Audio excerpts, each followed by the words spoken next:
নারী ও শিশু নির্যাতন দমন আদালতের বিজ্ঞ বিচারক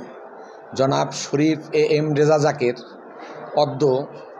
নারী শিশু মামলা নম্বর 91/20 মামলায় নারী শিশু আইনের 9-2 তৎসহ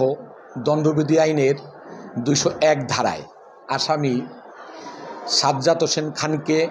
দোষী সাব্যস্ত ক্রমে মৃত্যুদণ্ডের আদেশ তৎসহ 10 লক্ষ টাকার অর্থদণ্ডের নির্দেশ দিয়েছেন। এই আসামি সাজ্জাদ হোসেন খান বিগত তারিখে তার ইজিবাইকে ভিকটিম সানজিদা আক্তার দীপ্তিকে বহন করিয়া তার বসতবাড়িতে নিয়ে তার ইচ্ছার বিরুদ্ধে জোরপূর্বক ধর্ষণ করে এবং ধর্ষণ করাকালীন সময়ে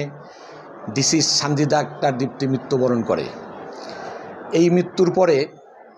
আসামি সাজ্জাদ হোসেন খান সানজিদা আক্তার দীপ্তির লাশটাকে গুম করার জন্য তার বসতবাড়ির সম্মুখে একটা পরিত্যক্ত পুকুরে 6টা ইট দ্বারা এবং রশি দ্বারা কোমরে বাইধা এবং সানজিদা আক্তার দীপ্তির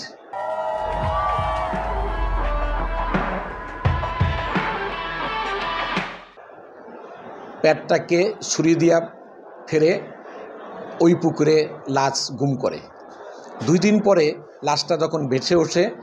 স্থানীয় কিছু ছেলেপেলে ফুটবল খেলাকালীন সময়ে বলটা যখন ওই পুকুরে চলে যায়, তখন ওই লাশটা ভাসমান অবস্থায় দেখতে পেয়ে